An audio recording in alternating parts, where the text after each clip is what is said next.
Drone పెట్టేది గోపురం పెట్టద్దా పైన టాప్ వ్యూ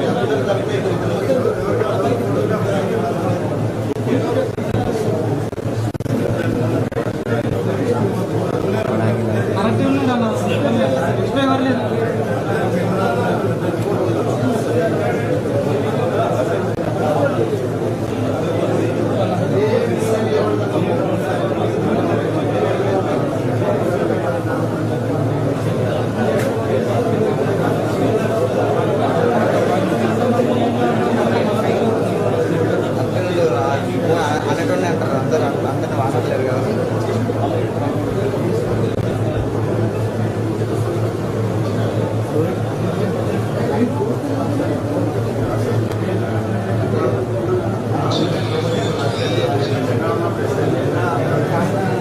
అవి అస్సలు బాగా బాగా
10 जनपद की శ్రీమతి ఇందిరాగాంధీ గారి నుంచి మొదలు పెడితే శ్రీమతి సోనియా గాంధీ వరకు గాంధీ కుటుంబాలకు ఆంతరంగికుడుగా గుర్తింపు పొంది వివిధ హోదాలలో ఆనాడు ఉమ్మడి రాష్ట్రం తెలంగాణ రాష్ట్ర ఏర్పాటు ప్రక్రియలో డి శ్రీనివాస్ గారు ఎవరూ మర్చిపోలేని పాత్రను పోషించారు. డి శ్రీనివాస్ గారి ప్రత్యేక చొరవ వల్ల 2004 సంవత్సరంలో వారు ఆనాడు ఉమ్మడి రాష్ట్ర పిసిసి అధ్యక్షుడిగా శ్రీమతి సోనియా గాంధీ గారికి తెలంగాణ రాష్ట్ర ఏర్పాటు అవసరాన్ని వారు గుర్తు చేయడం, వారి చొరవ వల్ల 2004లో కరీంనగర్లో శ్రీమతి సోనియా గాంధీ గారు తెలంగాణ రాష్ట్ర ఏర్పాటును ఆమోదించి తెలంగాణ 4 కోట్ల ప్రజలకు మాట ఇవ్వడం జరిగింది. 2004లో కాంగ్రెస్ పార్టీ అధికారంలోకి రావడానికి ఆనాడు మహాకూటమి CPI, CPM, TRS, Congress party, MIM సహకారంతో కాంగ్రెస్ ప్రభుత్వాన్ని రాష్ట్రంలో కేంద్రంలో ఏర్పాటు చేయడానికి వారి చొరవ ఎంతో ఉపయోగపడ్డది. వారి యొక్క ఆలోచన విధానము సమన్వయాన్ని దృష్టిలో పెట్టుకొని 2009లో ఎన్నికల సందర్భంగా మళ్ళీ శ్రీమతి సోనియా గాంధీ గారు ఆనాడు ఉమ్మడి రాష్ట్రంలో కాంగ్రెస్ పార్టీని అధికారంలోకి తేవాలి అని అంటే పెద్దలు డి శ్రీనివాస్ గారిని మళ్ళొకసారి పిసిసి అధ్యక్షుడిగా ఆనాడు శ్రీమతి సోనియా గాంధీ గారు నియమించడం జరిగింది. అంటే డి శ్రీనివాస్ గారి యొక్క పనితనము, వారి చొరవ, శ్రీమతి సోనియా గాంధీ గారికి వారికి ఉన్న అనుబంధము మనందరము గుర్తించి, అదేవిధంగా డి శ్రీనివాస్ గారు మధ్యలో కొన్ని అనివార్య పరిస్థితుల్లో పార్టీకి దూరమైన సెంట్రల్ హాల్లో డి శ్రీనివాస్ గారు ఎదురుపడితే శ్రీమతి సోనియా గాంధీ గారు, ఎందుకంటే నేనే ప్రత్యక్ష సాక్షిని, సీను హవారియు అని డి శ్రీనివాస్ గారిని పలకరియడం జరిగింది. అప్పుడు నేను డి శ్రీనివాస్ గారు మన పార్టీలో లేరు తెలుసు కదా మేడము అని అంటే, పార్టీలో లేకపోయినా డి శ్రీనివాస్ మన మనిషి మనవాడు అని చెప్పి శ్రీమతి సోనియా గాంధీ గారు ఆప్యాయంగా డి శ్రీనివాస్ గారిని గుర్తించి పలకరించింది. ఆ తర్వాత డి శ్రీనివాస్ గారు నాతో మాట్లాడుతూ తిరిగి కాంగ్రెస్ పార్టీలో చేరాలనుకుంటున్నాను అని వారు ప్రస్తావించారు.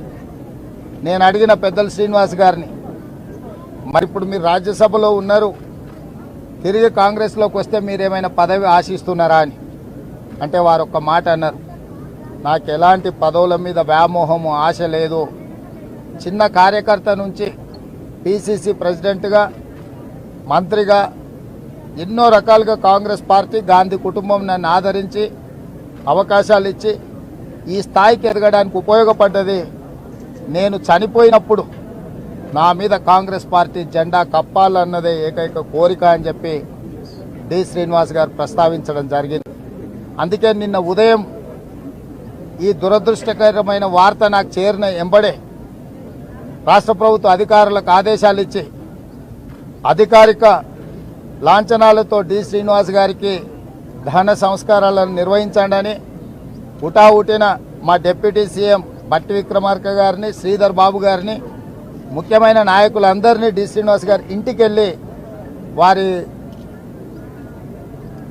పార్థివ దేహం మీద కాంగ్రెస్ పార్టీ జెండా కప్పి కాంగ్రెస్ పార్టీ తరఫున వారి యొక్క చివరి కోరికను నెరవేర్చే బాధ్యతను మా మంత్రివర్గ సహచరులకు ఇవ్వడం జరిగింది.